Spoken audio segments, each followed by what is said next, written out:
my man, Yoni Whisperer, in the building. Thank you so much for joining me.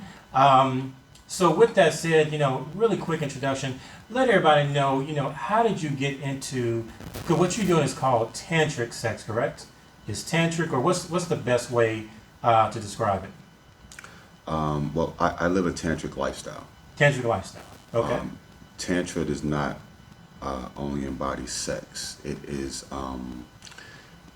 It talks about the balancing of the sexual, the spiritual, and the physical, finding balance between the three.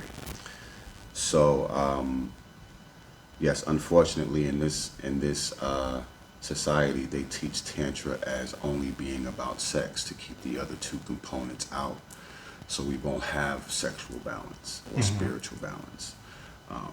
So what myself and others like myself, we are bringing into the light the actual truth about Tantra and sacred sexuality and sexual reflexology. So yes, I practice Tantric Sex, but I also live a Tantric lifestyle, which means I meditate. I know how to purge energy that doesn't belong to me. I know how to unblock chakras with energy movement. And I also know sexual reflexology. So that's the portion that you saw me demonstrating at the event, at Gigi's event. I was demonstrating G-spot activation. G-spot activation. Yes. How did you come across, or how did you get started in, the tantric part, the tantric lifestyle? Well, I've always been tantric. I just didn't know it existed until about 4 years ago. Okay. What brought me to this realization was I played a little professional basketball. I played in the CBA, and I broke my ankle, and it ended my career. From the broken ankle led me to a massage therapist that helped me get better, but also trained me in massage therapy and let me know I had good hands. I went to massage therapy school, and I've been a massage therapist for 14 years. From massage therapy, I branched off to learning about transference of energy. This came along when I was involved with a lover. This is an intimate story, so this is actually going to be in my book, so you get it. And we were engaged in our sexual endeavors, and she tapped out, which means that she needed a break. She needed to, It happens. process for a little while before I orgasmed. So, while she was resting, she's laying on her stomach, and I rolled up a little blunt. I'm very 420 friendly. While I'm waiting, I'm smoking my blunt, watching TV, and the sexual energy is still charging in me, So I'm smoking my blunt. I just put my hand on her stomach. On her back, and after a while, she starts to move and gyrate and starts to moan, and that led to her having an orgasm from me just touching her with, I guess, what was still inside of me, the sexual energy that was still inside of me was transferring through my hand to her. Now, I don't know about most men, but if this was to happen to them, I don't know what they would do. But for me, that was a monumental moment.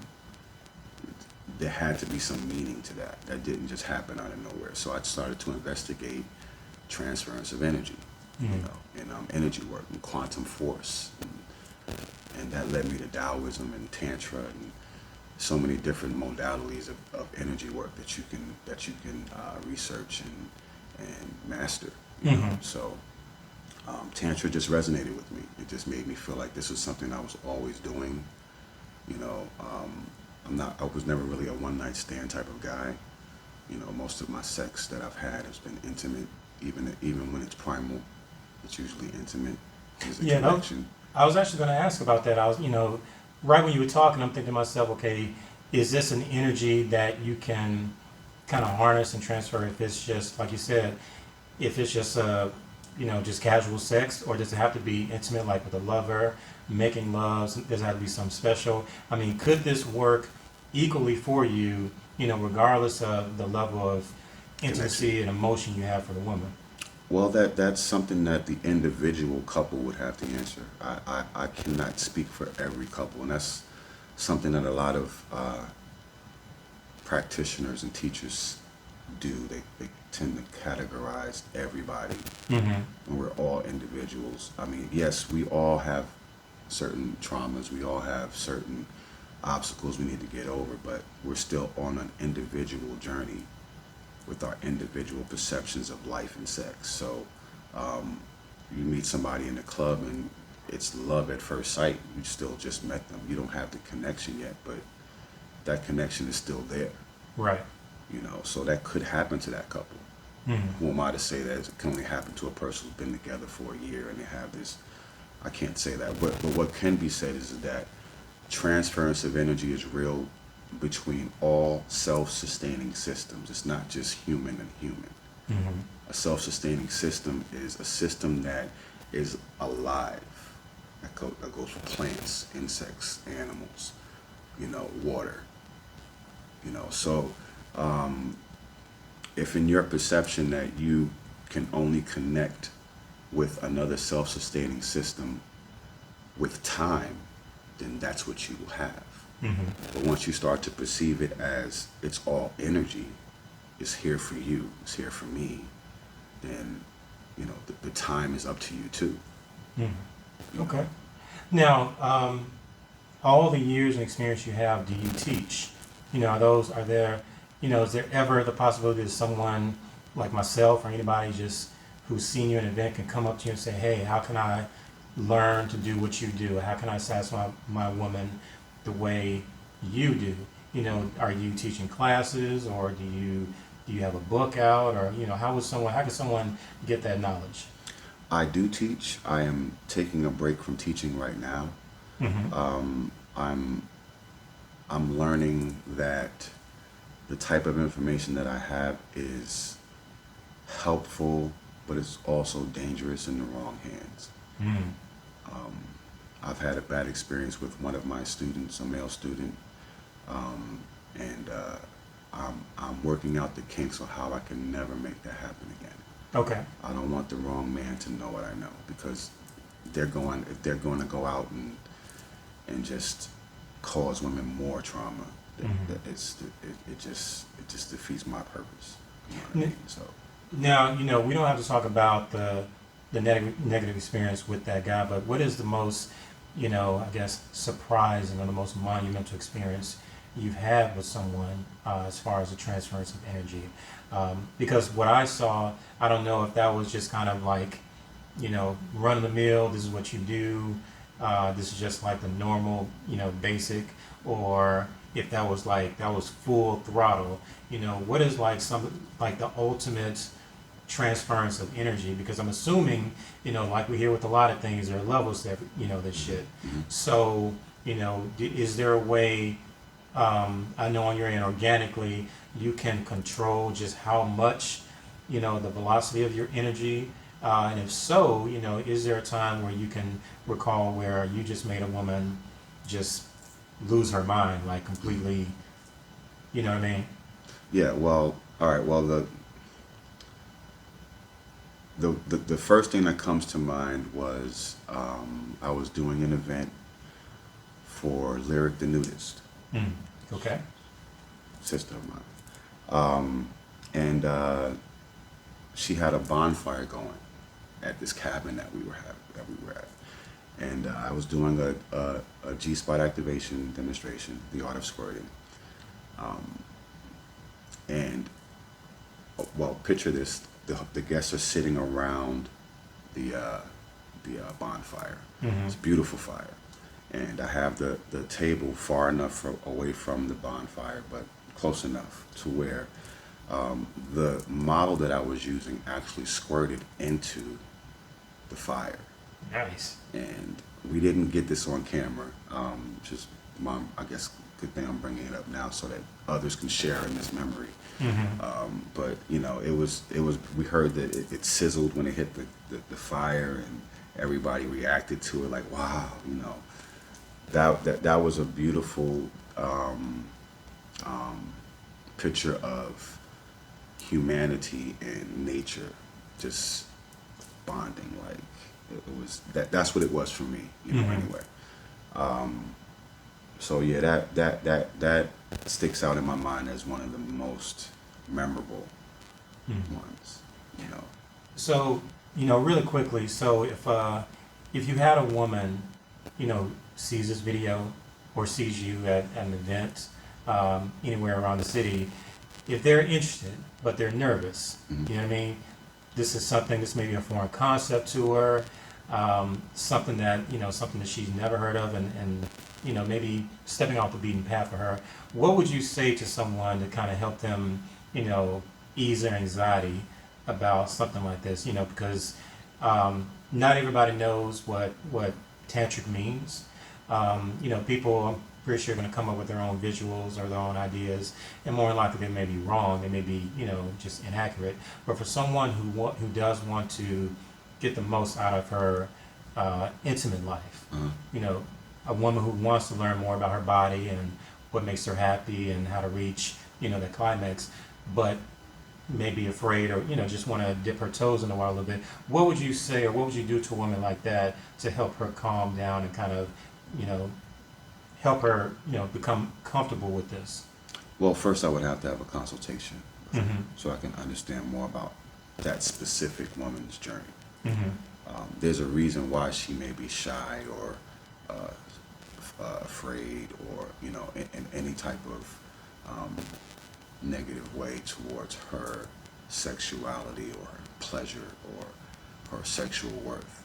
So I have to find out where that started so that I could realize where she is now. And then I can understand what exactly she might need in order to make a way for her to just open up and step outside of her comfort zone. That's really all it really is. We developed a comfort zone based off of what we were taught about sex and what we were taught about ourselves. Okay.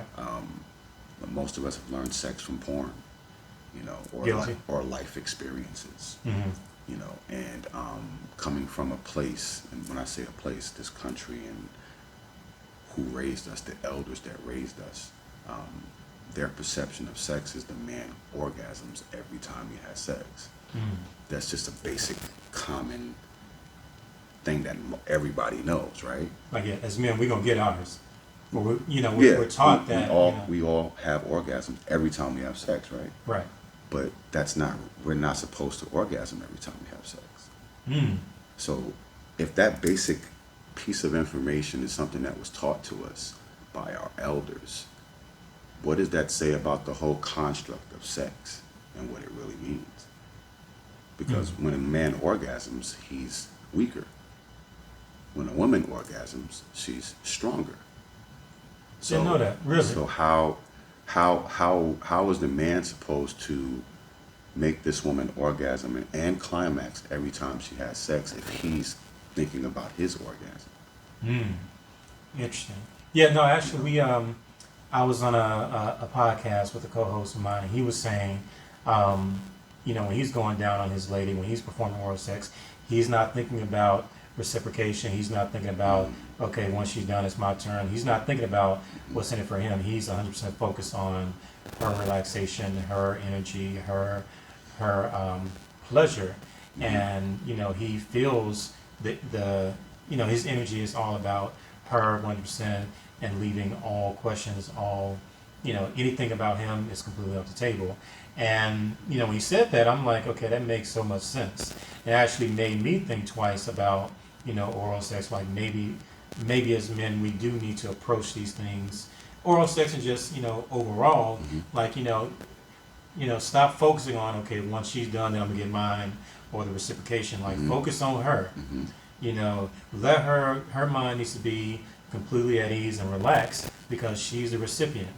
You know what I mean? So that's kind of what I started thinking about when you made that statement. And once you do that, she'll be a completely different lover to you. Right. Because when you're doing that, when you're only thinking about giving, you're in your worship state. You're worshiping the goddess in her. Ooh, say that again. Worshiping the goddess in her. Nice. And what will happen with her, you'll turn her into her worship state, and she'll begin to worship the God in you. you know. But as long as you're in a state where you have to get your orgasm, she's going to be in a state where she has to give it to you, because that's how women were raised sexually. Women were raised to make sure your man orgasms every time, and when you don't, because I'm pretty sure it's happened to you before, Absolutely. she's probably wondering why you didn't, and she's blaming herself. Why did I do something wrong? And it's just your body. The man's body is naturally letting you know you're not supposed to orgasm again. I've been there multiple times. You know, so we have to educate ourselves, re-educate ourselves about sex and what it means for us on our sexual journey. So let me ask you something. For the viewers who are going to be looking at this, who may want to just, maybe step out there, what is a great way they can, take some initial steps to re-educate and re-engineer their brains as far as this, not only say sexual exchange, but just the overall experience, with a partner. If they want to incorporate more of the tantric lifestyle, or even tantric reflexology, like you mentioned earlier, what are some initial steps they can take, right now, that they feel would yield, a greater outcome, a greater, result in the bedroom, or bedroom wherever they do it, and have to be the bedroom. Oh, you're very spontaneous. You look at you, the freaking you's coming out right now. Oh, indeed. Yeah, well, my Instagram is Yoni Whisperer 1. On this page, I will be posting my events coming up, the people that I collaborate with, the practitioners. You will be able to have access to them as well. We are all doing events for this summer. This summer, we're all coming out with a whole lot of different events that you can benefit from. I've worked with Gigi from Kinked Up at ATL. She's one of them. Lyric the Nudist is another. I've also worked with Raw Moments. Raw Moments is a great facilitator as well. Coming up in August, I will be doing an event with Darling Nikki. Her Instagram is at Darling Nikki, and you can go there and click in her bio for the Eventbrite information. Okay. If you want to attend there, that's in August. So yeah, just stay tuned. There's a lot coming up this summer, and we will definitely keep you posted on everything new that's coming up. Definitely going to be a hot summer. Oh yeah. Definitely. Oh yeah. Thank you so much. This has been awesome. Everybody out there, make sure you find the Ringside community on Facebook. Just type in Ringside LLC. Join our private Facebook group. Either myself or one of the admins will let you in. Make sure you follow the YouTube, give this video a like, and please subscribe. Any final thoughts before we cut out? Yeah, just realize the best version of yourself also includes sex and what it means for you. Indeed. Yes, please start to talk about it more. It's not taboo. Okay? All right, everybody, that's what it is. Thank you so much, and we are out. All right.